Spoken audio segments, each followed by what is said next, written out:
তো আমরা প্রথমে ট্রেস করার জন্য ডোমেন্সের উপরে প্রথমে ট্রেস লিখে দিচ্ছি,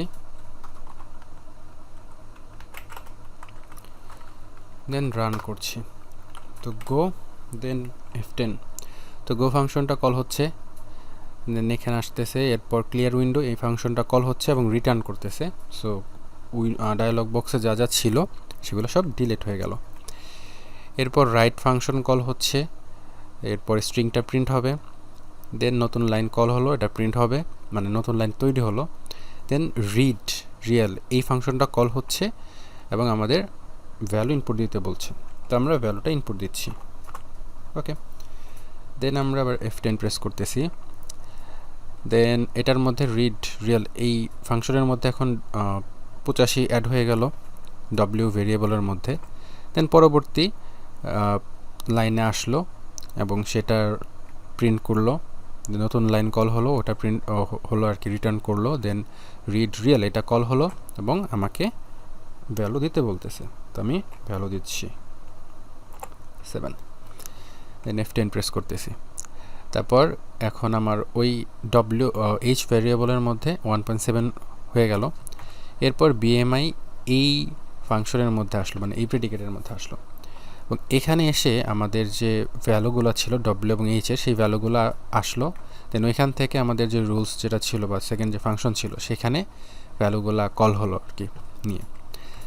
এরপর আমাদের যে H এর ভ্যালু, সেই ভ্যালুটা এখানে ডাবল হলো আর কি, যেহেতু আমি গুণ করেছি, সেইটা রইল হচ্ছে Y এর ভ্যালুর মধ্যে।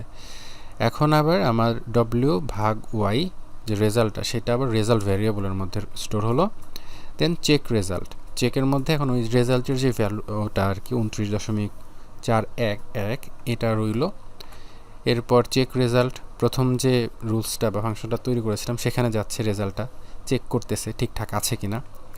তো চেক করে দেখলো যে 29 18.5-এর চাইতে কিন্তু, এই যে 18.5-এর চাইতে কিন্তু অনেক বড় একটা নাম্বার। সো এর পরবর্তী লাইন হচ্ছে স্কিপ করে সরাসরি আবার এর পরবর্তী যে চেক যেটা ছিল ওইটাকে কল করা হলো আর কি, ওই ফাংশনটা কল করা হলো। এখানে চেক করা হচ্ছে যেটা কি 25-এর চাইতে ছোট সংখ্যা নাকি। তো এখানে দেখতেছে না, ওটা 25-এর চাইতে ছোট সংখ্যা না। সো আরে লাস্টে যেটা আছে সেইখানে গেল এবং এখানে দেখতেছে যে হ্যাঁ এটা 30-এর চাইতে বড় সংখ্যা কিনা, এটা চেক করতেছে আর কি। তো চেক করার পরে অ্যান্সার নো আসতেছে।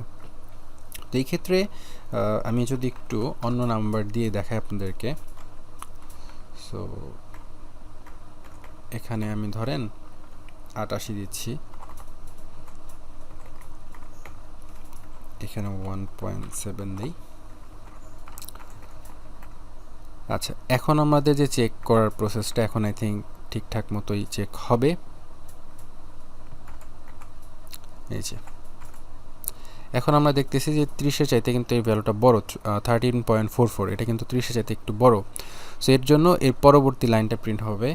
সো প্রথমে ভ্যালুটা আমাদের BMI যেটা সেটা শো করবে, দেন আমাদের বলবে যে তোমার অতিরিক্ত ওজন আছে। সো এই যে আমরা দেখতে পাচ্ছি এটা শো করতেছে। দেন আমাদের প্রোগ্রামটা কিন্তু শেষ হবে আর কি। সো এইভাবে করে আমরা খুব সহজেই BMI ক্যালকুলেটর ব্যাপারটা করতে পারি আর কি। আশা করছি বুঝতে পেরেছেন BMI ক্যালকুলেটর কীভাবে প্রোলগে করা যেতে পারে এবং কিভাবে ট্রেস ইউজ করে আমরা এই বিষয়টা দেখতে পারি আর কি।